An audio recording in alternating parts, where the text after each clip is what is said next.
So I did my law degree at University of West London. I finished my law degree with a 2-1. I was really grateful to graduate with a 2-1. I didn't get involved into mooting or debating because I was still lost about what I want to do, because I knew I wanted to become a barrister, but I didn't know how. I wasn't Every time I asked somebody, they described to me the journey to become a barrister as an impossible journey, and for me to be able to do it, it's like a miracle. So every time I try to step and go ahead and become a barrister and intentionally say, yeah, that's it, I'm going to do it, there's always negativity around me. I would say negativity because they're trying to advise me, but it's not the right advice. Anyway, so I finished my law degree, didn't know what to do, so I did an LLM. And like Benedict say, honestly, the LLM was a waste. And I'm going to give you the same advice. If you want to do the LLM, it's only if you want to go into the academia, if you want to become a lecturer, if you want to become a professor, if you have such passion for a specific topic, then fine, do the LLM. But the LLM will not help you to become a barrister or a solicitor. It does not give you credit or gives you the license to practice. Okay. It may be helpful if you do it at, for example, Oxford or Cambridge or one of the Russell Group universities, and you excel at it, and it's a specific topic you want to practice in later on. Great, it helps you stand out from the rest of the applicants. But it's not as what people think. It's not like the barrister training course or the LPC where you become a solicitor or a barrister. Anyways, I got into Queen Mary University of London, and that was the top third university in the UK. So that was an accomplishment for me, not because I went to the university, but it was for me to boost my confidence because of how many people have doubted my abilities to do well. So I finished my LLM, and then I wanted to do the bar, but the BPTC was called then, it was £20,000. And because I have used the student finance to do my LLM, I couldn't get a loan. So I had to pay for it myself. I couldn't pay for it myself. So I started working. I took 2 years gap between my LLM and the barrister training course. I was working, I was lost, I didn't know what to do. I got into BPP University 2 years ago, and when it was time to start the course, I wasn't ready. So I deferred it 1 year. I wasn't ready financially, I wasn't ready mentally. People's negativity kept on just pushing me down. Okay. And then 2019 came and I was still not ready. So I deferred it again, and 2020 came and I couldn't defer it one more time. They said you can only defer it twice. So during the COVID, the first lockdown, I was so adamant that I'm going to become a barrister no matter what. I started looking into self-development and started reading about these things and, boosting my self-confidence. So I thought I'm going to do the barrister course and I'm going to see for myself whether I can do it or not. So I applied to the bar at BPP University of London. I got into the university, decided to do it part-time because I currently work full-time. I work for the Home Office, and doing the barrister training course part-time will give me time to revise, and according to everybody, I can't do it, so it's going to give me more time to focus on it. So yeah, I'm currently doing the barrister training course at BPP Law School in Holborn campus, and I'm working full-time, and it's going really well. And yeah, that's my journey so far, and we'll get into more details if you guys have any specific questions pointed to me. Yeah, so thank you. Chile, would you like to go next? Yeah. Hi, everyone. So for me, I actually never did anything law related prior university. I studied performing arts and acting, and I was kind of going down the path of wanting to be an actor, but I always had an interest in law. And I wasn't sure if I could get into university and do law, having done acting. But when I did apply at Nottingham Trent University, I got an offer, and I was a bit worried to start starting law, like switching from acting. But I really enjoyed it, and I've always had an interest in law. I just didn't know much about it, and I didn't really know the difference between a barrister and a solicitor. And a lot of people around me sort of just spoke about the legal practice course and the solicitor route. So I kind of assumed that that's the route that I would go down. It wasn't until my second year of university when I did a short placement at a law firm, and I actually attended court and saw barristers give their speeches, is when I decided that that's the kind of work that I wanted to do, as opposed to being a solicitor. Yeah, and then after that, I knew that I wanted to do the barrister's training course, but I wasn't ready to apply for it yet. So I did take 2 years out, and then I applied for it. But I just want to quickly touch on why I chose law to begin with, from acting.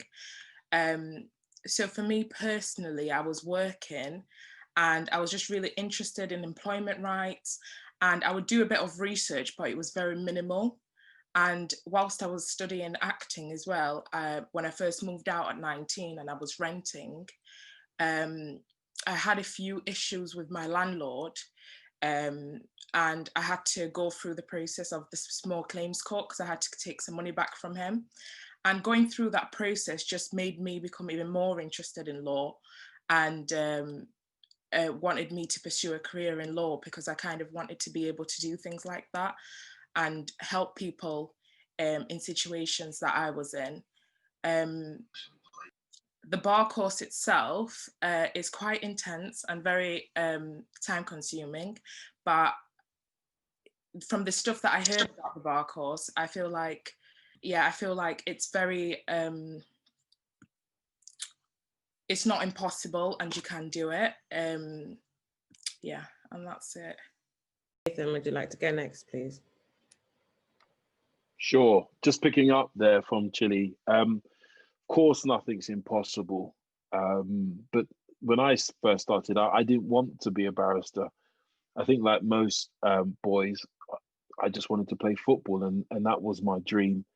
That was what I had done since I was a kid. A lot of my friends played football, and that was my ambition. But along the way, in life, it always presents obstacles and challenges. And I needed to make a decision as to what I wanted to do if I couldn't play football. And I, of course, went through the normal process, studying GCSEs, A levels, and I didn't do A level law. And I remember a poignant moment being with my business studies tutor at the time, and I think she was probably more shocked and amazed than I was at the results that I got. And as I looked at the results, I just had this moment where I was thinking, gosh, what do I do next? Because in my assessment, and probably wrongly, I thought that I overachieved, to be honest, in terms of the grades that I got in my A level, because I was still quite lackadaisical, and I certainly didn't work to the level that I work to now, and that you have to work to. So I remember she sent me away and said, look, go and think about it. So then I came back to sixth form, and I had a meeting with her, and she said, have you decided what you want to do? And I said, oh, well, I might as well just go into business studies, because that was one of the A levels that I'd studied. And she said to me, well, why don't you do something more challenging and robust? And I said, well like what? And she said, well, why don't you go into the law? and I nearly fell off my seat because I couldn't believe that I could ever envisage me in law. One, plus because where I've grown up and my experiences, I think as a child, it certainly in my community, as a black man, being a lawyer is not the norm. So at first I was quite shocked, quite taken aback, but then it then started to really fester on me, and I thought, well, do you know what? Could I do this? I spoke to my friend at the time, whose partner was studying law, in fact, and he said, look, just have a chat with her and see what she says. So I called her, and she basically sold it in a very positive way. And she said, well, why don't you come down to an open day? And that was at the University of Westminster. So I said, okay, fine. So I went, and I liked it. I liked what I saw. I liked the tutors, and I thought, well, why not? And in many ways, my journey really is a bit like a relationship, because when it first started out, I would say that I was probably dating with law, and I was seeing how it would go. Wasn't quite sure whether this was for me. And I remember some difficult periods in my first year where I think it was in contract law, and it was just a specific principle, a discrete principle. Whereas when I think about it now, I could, do it with my eyes closed, but I just couldn't get my head around it. And I just remember getting up in the library and just saying, look, this isn't for me.